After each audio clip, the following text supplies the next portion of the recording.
नमस्कार, आप देख रहे हैं द फैक्ट इंडिया और मैं हूं आपके साथ मनीष गौड़। राष्ट्रीय लोकतांत्रिक पार्टी के प्रमुख और खींवसर से विधायक हनुमान बेनीवाल के खास साथी उम्मेदराम बेनीवाल आज कांग्रेस में शामिल हो सकते हैं या होंगे, ये तय माना जा रहा है। उम्मेदराम ने 2023 का विधानसभा चुनाव राष्ट्रीय लोकतांत्रिक पार्टी के सिंबल पर लड़ा था, लेकिन चुनाव हार गए थे। उन्हें कांग्रेस के हरीश चौधरी ने महज 910 वोटों से हराया था।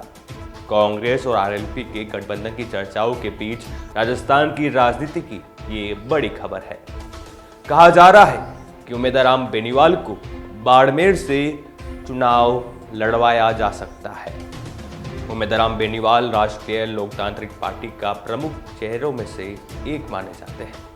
खासतौर पर सीमावर्ती जिले बाड़मेर में आरएलपी को मजबूत करने में उनकी अहम भूमिका रही है। उम्मेदराम ने 2 बार विधानसभा चुनाव लड़ा है, हालांकि वो 2 बार ही चुनाव हारे हैं, लेकिन उन्होंने अपनी प्रतिद्वंदियों को कड़ी चुनौती दी है, टक्कर दी है।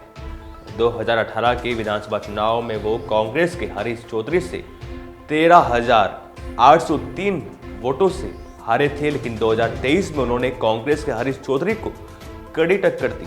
इस चुनाव में हरीश चौधरी को 76,821 और उम्मेदराम बेनीवाल को 75,911 वोट मिले थे और उम्मेदराम महज 910 वोटों से चुनाव हार गए।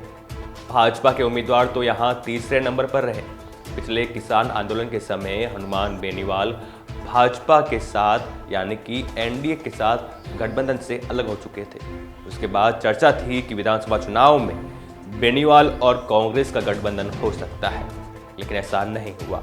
इस बार भी लोकसभा चुनाव के लिए कांग्रेस और आरएलपी के गठबंधन की चर्चा थी, लेकिन ऐसी खबरें आई कि कांग्रेस के भीतर बेनीवाल से गठबंधन को लेकर एक राय नहीं है। आरएलपी कांग्रेस से बाड़मेर लोकसभा सीट मांग रही थी, लेकिन इस बार भी समझौता नहीं हो सका।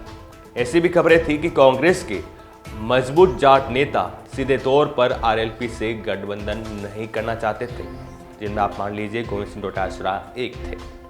आरएलपी भी उम्मेदराम बेनीवाल को ही बाड़मेर से चुनाव लड़वाना चाहती थी। उम्मेदराम बेनीवाल बाड़मेर में खासे लोकप्रिय नेताओं में शामिल है और लोकसभा चुनाव को लेकर सोशल मीडिया पर चर्चाओं में और खासकर युवाओं में बेहद चर्चित नाम है।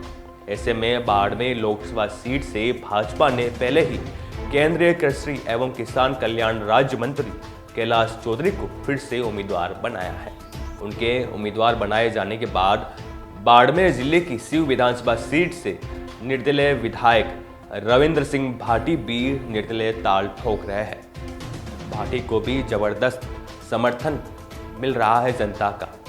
उम्मेदराम बेनीवाल के कांग्रेस में शामिल होने और उन्हें उम्मीदवार बनाए जाने की चर्चाओं के बाद बाड़मेर जैसलमेर की राजनीति में जबरदस्त हलचल मची हुई है।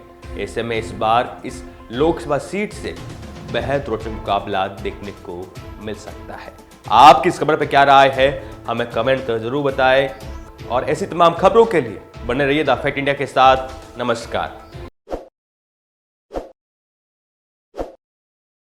ताज़ा खबरों के लिए विजिट करें द फैक्ट इंडिया की वेबसाइट और डाउनलोड करें द फैक्ट इंडिया ऐप।